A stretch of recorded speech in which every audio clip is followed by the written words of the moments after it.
Sa 1 week na yun, marami nang nangyari kasi bumagyo sa atin, di ba? And natatawa ako kasi habang bumabagyo, dumadami pala yung nanonood sa akin sa TikTok.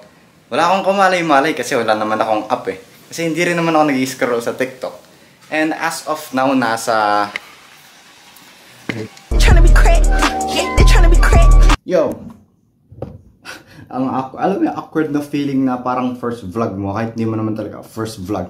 Well, may experience naman ako sa vlogging kasi yung last time na gumawa ako ng vlog, well, hindi naman ako gumagawa ng mga vlogs na full vlog kasi may commentary din ako. And yeah, yung last time na gumawa ako ng vlog is buhay pa si Luis. Rest in peace to my brother. And ayun, medyo tinamad ako gumawa ng videos and yan, mag-vlog na ako kahit ayaw kong matawag na vlogger. Well, kung iisipin mo din kasi, ano bang sobrang special sa'yo? Ganong ka-interesting ka ba para ma-deserve mo yung oras ng mga tao para panoorin yung mga pinagagagawa mo sa buhay mo, di ba? At para sabihin yung mga gusto mong sabihin, di ba? When may kanya-kanya naman tayong buhay. Well, I'm one of those people na gustong mag-video. Alam niyo, may mga tao talaga na gustong nag-video para ma-document yung mga nangyayari sa buhay nila. And someday, balikan para mag-reminisce, di ba?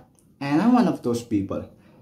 So ngayon, ano nga bang pinagkakabisihan ko? Well, let me show you. My granny called, she said, Travis, you work too hard. I'm worried you forget about me. Ang pinagkakabisihan ko sa ngayon, isang dito yung collection ko ng books. I guess nakikita nyo to sa mga background pag nagbi-video ako. Ito, Dostoevsky novel. Ang kapal. Lately, binabasa ko to and nangangalahati na ako. And yeah, bukod doon, syempre, nagko-content creation ako. And, ayun nga. Lately, pinagkakabisihan kong mag-edit. Kasi syempre, medyo sinipag tayong gumawa ng mga content. And sa mga curious kung ano yung ginagamit kong pang-edit, ang ginagamit ko, yan, DaVinci Resolve. And di ko rin akalain na gagawa din ako ng account sa TikTok para mag-post ng short clips ng mga content ko. And para gumawa ka ng video sa TikTok para ma-retain mo yung audience retention, ganito yung editing na kailangan mo. Ganyan yung timeline ng editing na kailangan mo para ma-retain yung attention ng mga TikTok viewers. Medyo crazy kasi dati sabi ko hindi ako mag-video sa TikTok or magagawa ng TikTok kasi nga yung perception ko dati sa TikTok is parang masyado siyang polluted ng kung ano-anong walang kwentang contents. And naisip ko, okay, pwede naman akong pumunta ng TikTok nang hindi nag-scroll. And ito, nagsimula akong gumawa ng content na i-upload ko din sa TikTok para madagdagan din yung mga gumagawa ng content sa TikTok na merong sense. Bale, TikToker ako, pero hindi ako nag-scroll. And YouTube kasi talaga yung main platform ko eh. Okay, what the f***?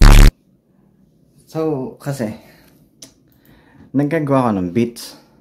Kanina, may pinost akong video sa TikTok and what the hell? Nagulat ako. Mga ilang views lang to kanina. Tapos, nagulat ako na tuloy-tuloy na yung pagdami ng followers. Ba't ang daling sumikat sa TikTok? Kakapasok ko lang ng TikTok then what the f***? 27k. And 252 followers. Kanina nasa 10, nasa 20 lang yan. Damn. And yeah, well, maisip mo rin bakit nga ba nag-vlog ako all of a sudden when ayaw kong tawagin yung sarili ko na vlogger. Well, usually gumagawa din ako ng vlog pero hindi full vlog sa mga moments na importante sa akin. Tulad nung nag-qualifying exam ako, kasama ko si Luis. And nung kumuha ako ng lisensya, kasama ko si Luis. Diba? Though nawalan ako ng parang kapatid na sa akin, na-document ko yung mga masasayang moments namin and nasa channel ko yun, diba? And this time, ano nga ba yung malaking moment ngayon kung bakit ako nag-vlog? Well, ang ginagamit ko kasi pang vlog is yan, cellphone. And ngayon, magta-transition na tayo sa camera. And ang hirap din kasi mag-vlog kapag hindi mo nakikita yung sarili mo. Nakakainis yun yung masyadong mataas yung exposure, hindi mo alam habang nagre-record ka. O ano, out of focus ka. Nakakainis yun kasi may one time na nag-video ako nang hindi ko alam. 30 minutes na ako nagre-record sa cellphone ko. Di ko kita yung sarili ko. Tapos out of focus pala. At ang nakakainis pa doon, maganda yung mga take. And kapag nagvi-video ka, walang amount ng editing yung makakapag-ayos sa isang pangit na take. Kailangan perfect yung take mo. Kaya nga sa filming, yung mga director gusto nila may iba't ibang take para makakapili sila ng magandang take. Ganon din sa vlogging. And yung transition na yun, 1 week ago na yung video na yun. And sa 1 week na yun, marami nang nangyari kasi bumagyo sa atin, di ba? And natatawa ako kasi habang bumabagyo, dumadami pala yung nanonood sa akin sa TikTok. Wala akong kumalay-malay kasi wala naman akong app eh. Kasi hindi rin naman ako nag-scroll sa TikTok. And as of now, nasa... Yan. Nakakagulat din na ganyang karami na yung followers ko and likes. And yung last video ko nag-flop, pero okay lang yan. Gagawa pa tayo ng madami. You asked for it eh. Gusto nyo ng side content, gagawa ako. Paminsan, hindi, ewan ko. Let's see kung saan tayo dadali ng sipag ko sa paggawa ng TikTok videos. A day in the life of a social media influencer. Una, magbabasa ako ng libro sa harap ng fans ko para magmukha ako matalino. It's time to get to work. Utuin ko na yung mga fans ko para sa mga ginagawa ko sa buhay ko na walang kakwenta-kwenta. At i-edit ko na yung video ko kung saan isa akong perpektong taong walang pagkakamali. At matutulog na ako na mahimbing kahit ilang libong fans ko na yung nauto ko. Bakit ganito na yung mga vlog ngayon sa TikTok? And yung video kong yun na umabot ng 700k, nakakatawa yung backstory niya kasi aksidente lang talaga yung pag-blow up ng video na yun. Kasi yung video na yun, project ko siya sa cognitive psychology sa school. Magaling ka bang mag-multitask? Sige nga, tignan natin. Makinig ka sa akin. Hindi, sa akin ka makinig. Hirap mag-focus sa dalawang bagay at once. Kapag meron kang selective attention, divided attention, sa isang bagay lang focus madali lang mag-focus sa dalawang bagay at once. Yan, ganito mo mata mo. Yep, kala mo no? That's your perception using top-down processing. Tinitignan mo yung bagay based sa kung anong alam na ng utak mo, imbes na tignan to sa kung ano ito at sabihin ng utak mo na, ito yan. Do you not sometimes grasp the meaning yet you find yourself quite unable to utter it? Gets mo ba? Sabi ko, may mga times ba na gets mo yung salita pero hindi mo masalita? Well, sa utak, meron tayong Wernicke area na responsable para sa pag-intindi ng lingwahe. At meron mang Broca's area na responsable para sa pagpuproduce ng lingwahe. Kaya kapag ganun, na-process na ng Wernicke mo yung lingwahe, pero yung Broca's, hindi pa. Naalala mo pa ba sino nasa t-shirt ko? Well, kung di mo naalala si Lisa, okay lang yan. Dahil limited lang ang capacity ng working memory mo. Nagpe-pay attention ka sa mga bagay na sinasabi ko, kaya wala ka ng oras para mag-pay attention sa mga maliliit na detalye sa paligid ko. And that's everyday cognitive psychology in 1 minute. And natatawa ako kasi pag tingin ko, biglang ay na nga, padami na ng padami yung views.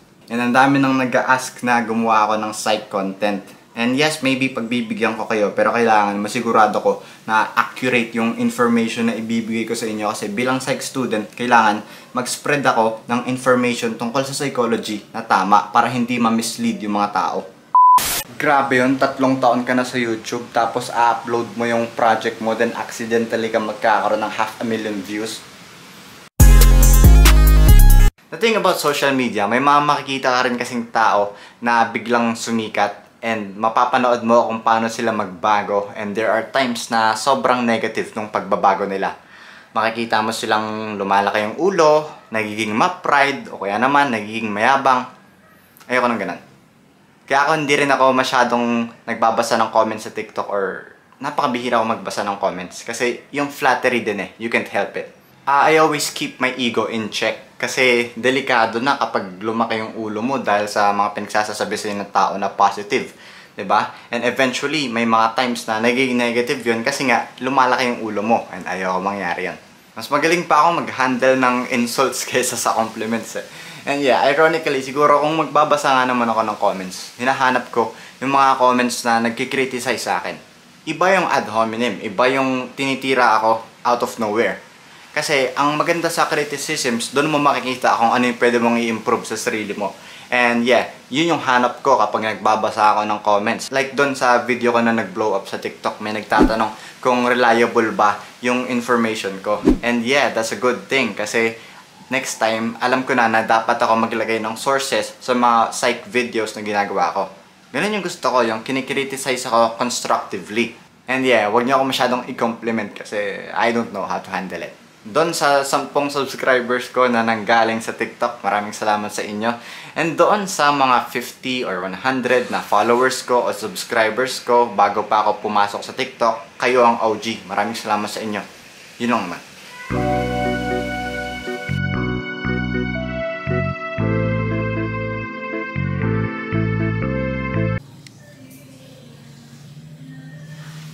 Fuck you, motherfucker.